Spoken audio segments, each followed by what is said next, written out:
இப்போ US market பயங்கரமா அடி வாங்கிடுச்சு. ஸோ டவ் ஜோன்ஸ் பார்த்தீங்கன்னா 1.35%, SNP 500 2.64%, Nasdaq 4%. Chip stocks, AI stocks எல்லாமே செம்ம அடி வாங்கியிருக்கு. ஸோ பாரபட்சமே பார்க்கல. என்விடியா, இன்டெல்ல இருந்து சின்ன ஏஐ ஸ்டாக்ஸ் வரைக்கும் செமத்தியா விழுந்திருக்கு. ஒன்று வந்து ஏஐ ஓவர் ஹீட்டடா இருக்கு அப்படிங்கறது ஒரு ரீசனா சொல்றாங்க. இன்னொன்று ஜாப் டேட்டா வந்திருக்கு. ஸோ ரேட் ஹைக் இருக்கும் அப்படின்னும் சொல்றாங்க. யூரோப்பியன் மார்க்கெட்ஸ் நேற்றுக்கு இந்த ரிப்போர்ட்லாம் வரதுக்கு முன்னாடி இருந்தது. ஸோ மைல்ட்லி நெகட்டிவா இருக்கு. கீழே இருந்தீங்கன்னா கிஃப்ட் நிஃப்டி தான் நம்ம பார்க்க வேண்டியது. கிஃப்ட் நிஃப்டி பார்த்தீங்கன்னா 356 பாயிண்ட், 1.5% விழுந்திருக்கு. ஸோ மண்டே மார்னிங் வந்து அநேகமா ஒரு பெரிய பிளட் பாத், தக்காளி சட்னியா தான் இருக்க போகுது.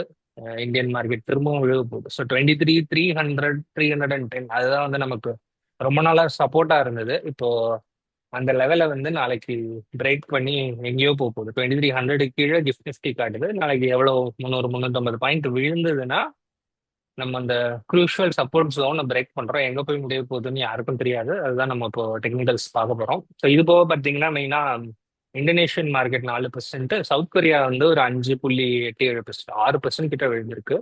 ஸோ இது போக ஃபியூச்சர்ஸும் பார்த்தீங்கன்னா அரௌண்ட் 6 7% விழுந்திருக்குன்னு நினைக்கிறேன். அருண், இது இது போக கோல்டும் விழுந்திருக்கு, சில்வரும் விழுந்திருக்கு, பிட்காயினும் விழுந்திருக்கு. ஸோ எங்க தான் காசை போடலாம்? எல்லாமே விழுந்திருக்கு. எஃப்டி தான் சேஃபா ஒரு வேளை. ஆமா. நேத்திக்கு வந்து எல்லா இடமும் அடி வாங்கிருச்சு. அது வந்து கொஞ்சம் இதுதான், இந்த மாதிரி யூஸ்வலா நடக்காது. இது வந்து லாஸ்டா வந்து எப்ப நடந்துச்சுன்னா, இந்த லிபரேஷன் டே வந்து யூஎஸ்ல டாரிஃப் ட்ரம்ப் போட்டார்ல, அந்த டைம்ல ஆமா, வந்து எவ்வளவு விழுந்தது, எல்லா செக்டர் அடி வாங்கிச்சுல, அது அந்த மாதிரி தான் ஆமா. நேத்திக்கு எல்லாமே அடி வாங்கியிருக்கு. ஸோ யூஎஸ் இதுல பாண்ட் ரேட்டு மட்டும் இன்க்ரீஸ் ஆயிருக்கு இல்லையா?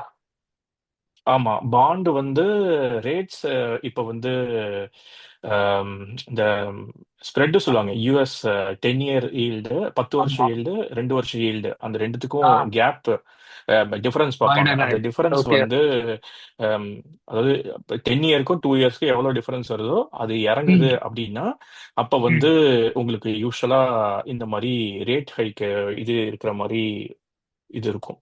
ஸோ அந்த மாதிரி ஓகே, தான் வந்து ஓகே. சொல்றாங்க. பட் நேத்திக்கு ம், நேத்திக்கு விழுந்ததுக்கு வந்து நிறைய காரணம் இருக்கு. லைக் வந்து ம், ஒரு ம். காரணம் கிடையாது. ஒரு ஸ்பெசிபிக் ஒண்ணு ரீசன் சொல்ல வந்து முடியாது. ஆம், ஆமா, ஒரு ஒரு காரணம் கிடையாது. அதாவது பாத்தீங்கன்னா, நேத்திக்கு இது இருக்கிறதுல அதிகமா விழுந்த செக்டர் வந்து செமிகண்டக்டர். வீடியோ அனாலிசிஸ்க்கு ஃபுல் வீடியோவை பாருங்க.